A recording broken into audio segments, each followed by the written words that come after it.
action, let's go. 저 건물을 찾으러.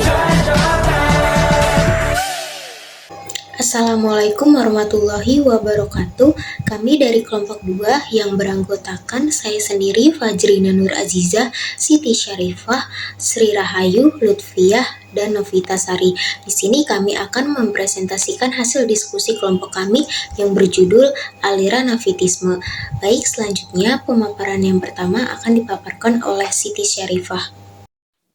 Aliran nativistik. Nativistik berasal dari kata nativus yang berarti kelahiran atau pembawaan sejak lahir, dan faktor alam yang kodrati. Pelopor aliran nativistik adalah Arthur Schopenhauer, seorang filsuf dari Jerman yang hidup pada tahun 1788 sampai 1880. Aliran ini berpendapat bahwa perkembangan individu ditentukan oleh bawaan sejak ia dilahirkan.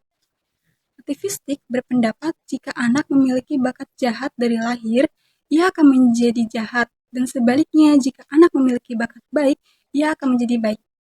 Pendidikan anak yang tidak sesuai dengan bakat yang dibawa tidak akan berguna bagi perkembangan anak kita sendiri. Pada hakikatnya, aliran nativistik bersumber dari Leibnizian tradition, sebuah tradisi yang menekankan pada kemampuan dalam diri seorang anak. Hasil perkembangan ditentukan oleh pembawaan sejak lahir dan genetik dari kedua orang tuanya.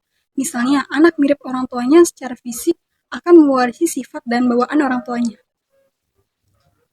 Schopenhauer mempunyai pandangan bahwa pembawaanlah yang menentukan perkembangan anak. Lingkungan sama sekali tidak mempengaruhi, apalagi membentuk kepribadian anak. Perkembangan ditentukan oleh faktor pembawaannya yang berarti juga ditentukan oleh anak itu sendiri. Hakikat manusia menjadi gagasan umum tokoh-tokoh nativistik adalah kemauan dari sendiri yang terwujud dalam bakat dan pembawaan. Namun, ciri khas dan kepribadian manusia bukanlah hasil dari pendidikan, karena jika ia berasal dari pendidikan, maka tentu faktor eksternal lingkungan sangat berperan terhadapnya.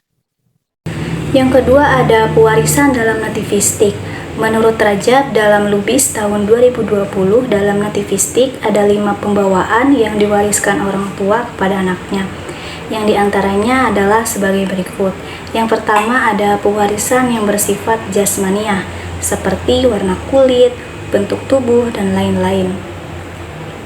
Dalam pertumbuhan dan perkembangan yang normal, pada diri seorang anak akan kelihatan adanya perubahan organ-organ tubuh atau jasmania seiring dengan bertambahnya umur anak. Ukuran badan akan bertambah besar, baik yang terlihat seperti kaki, tangan, tinggi badan, dan lain-lain, maupun yang tidak terlihat seperti jantung, paru-paru, otot-otot, dan lain sebagainya.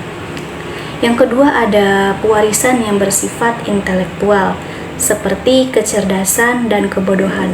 Pewarisan yang bersifat intelektual dapat dijelaskan melalui konsep bahwa sebagian besar kemampuan kognitif dan bahasa manusia bawaan sejak lahir, bukan hasil dari pengalaman atau pembelajaran. Misalnya, Noam Chomsky, seorang ahli linguistik, mengembangkan teori bahwa manusia lahir dengan predisposisi untuk belajar bahasa yang disebut sebagai universal grammar atau tata bahasa universal. Menurut teori ini, kemampuan untuk memahami dan menggunakan bahasa merupakan bagian dari warisan intelektual yang dimiliki individu sejak lahir. Yang ketiga ada pewarisan yang bersifat tingkah laku. Pewarisan yang bersifat tingkah laku dalam teori nativistik adalah pandangan bahwa beberapa perilaku atau kemampuan seperti bahasa mungkin secara genetik ditentukan atau disiapkan sebelum kelahiran. Ini berarti bahwa individu lahir dengan kecenderungan atau kemampuan bawaan untuk mengembangkan perilaku tertentu tanpa perlu belajar secara eksplisit. Teori ini sering berhubungan dengan konsep seperti insting atau prinsip-prinsip bawaan yang diwarisi dari leluhur. Yang keempat ada pewarisan yang bersifat alamiah atau internal. Pewarisan yang bersifat alamiah atau internal dalam teori nativistik adalah kemampuan bawaan atau predisposisi yang dimiliki individu sejak lahir tanpa perlu pengalaman atau pembelajaran tambahan. Contohnya adalah kemampuan bahasa pada teori nativistik Noam Chomsky yang menyatakan bahwa manusia dilahirkan dengan struktur bawaan otak yang memungkinkan mereka untuk belajar dan menggunakan bahasa. Yang kelima ada pewarisan yang bersifat sosiologis atau eksternal. Pewarisan yang bersifat sosiologis atau eksternal dalam teori nativistik adalah konsep bahwa lingkungan sosial dan budaya seseorang memiliki pengaruh besar dalam pembentukan kepribadian dan perilaku mereka. Dalam konteks ini, faktor-faktor seperti nilai-nilai, norma-norma, dan pengalaman sosial turut berperan dalam menentukan perkembangan individu, meskipun teori nativistik umumnya menekankan lebih pada faktor-faktor genetik dan bawaan. Materi selanjutnya yaitu perkembangan manusia menurut Navitisme. Faktor-faktor yang dianggap mempengaruhi perkembangan manusia dalam teori Navitisme yang pertama yaitu faktor genetik. Faktor genetik adalah faktor gen dari kedua orang tua yang mendorong adanya suatu bakat yang muncul dari diri anak. Contohnya, jika kedua orang tua anak itu seorang yang pandai, maka anaknya memiliki pembawaan sebagai seorang yang pandai pula. Kemudian yang kedua itu faktor kemampuan anak. Faktor kemampuan anak adalah faktor yang menjadikan seorang anak dapat mengembangkan potensi yang ada di dalam dirinya. Kemudian yang ketiga itu ada faktor pertumbuhan anak. Faktor pertumbuhan anak adalah faktor yang mendorong anak mengetahui bakat dan minat di setiap pertumbuhan dan perkembangannya secara alami, sehingga jika pertumbuhan anak itu normal, maka dia akan bersikap energik, aktif, dan responsif terhadap kemampuan yang dimilikinya. Sebaliknya, jika pertumbuhan anak itu tidak normal, maka anak tersebut tidak bisa mengenali bakat dan kemampuan yang dimilikinya. Menurut Monod, teori Navitisme beranggapan bahwa di dalam diri individu manusia terhadap suatu inti pribadi dinyatakan bahwa perkembangan manusia merupakan pembawaannya sejak lahir, sehingga setiap manusia akan memiliki beberapa pembawaan, yaitu yang pertama, mampu memunculkan bakat yang dimilikinya. Seorang anak bisa mengoptimalkan bakat yang dimilikinya dikarenakan telah mengetahui bakat yang bisa dikembangkannya. Kemudian yang kedua itu mendorong manusia mewujudkan diri yang berkompeten. Tentang zaman yang selalu berkembang, dibutuhkan manusia yang mempunyai kompetensi lebih unggul daripada yang lainnya, sehingga diharapkan setiap manusia bisa lebih kreatif dan inovatif dalam perkembangan bakat dan minat, menjadi manusia yang berkompeten, yang bisa bersaing dalam menghadapi tantangan zaman. Kemudian yang ketiga itu mendorong manusia dalam menentukan pilihan hidup adalah pilihan. Dalam hal ini, manusia bisa bersikap lebih bijaksana terhadap menentukan pilihan dan berpegang teguh terhadap pilihannya tersebut, karena meyakini bahwa sesuatu yang dipilihnya adalah yang terbaik untuk dirinya. Kemudian yang keempat, mendorong manusia mengenali bakat minat yang dimilikinya. Semakin dini manusia mengenali bakat yang dimiliki, maka dengan hal itu manusia dapat lebih memaksimalkan bakatnya sehingga bisa lebih optimal. Baik, pemaparan selanjutnya akan dipaparkan oleh rekan saya. Selanjutnya ada tokoh-tokoh aliran Navitistik. Yang pertama ada Arthur Schopenhauer. Ia mempunyai pandangan bahwa pembawaanlah yang maha kuasa yang menentukan perkembangan anak. Lingkungan sama sekali tidak bisa memengaruhi, apalagi membentuk kepribadian anak.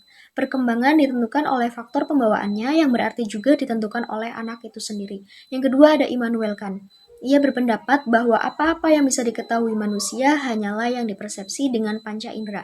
Lain daripada itu merupakan ilusi saja atau hanyalah ide.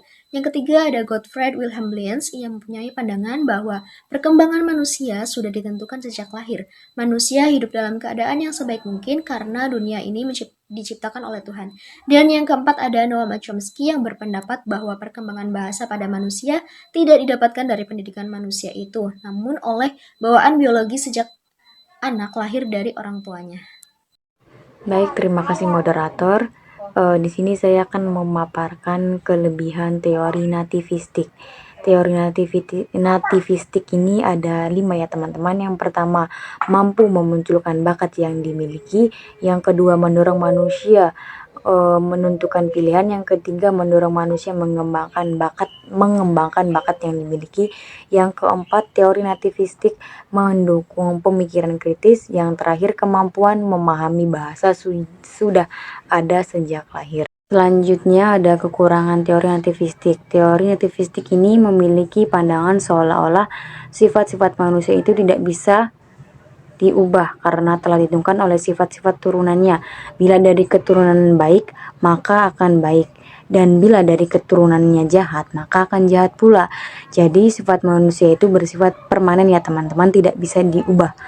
Teori ini memandang pendidikan sebagai suatu yang pesimistis serta mendiskreditkan golongan manusia yang kebetulan memiliki keturunan yang tidak baik. 트레저와 함께 달려 Ready for action let's go 저 건물을 찾으러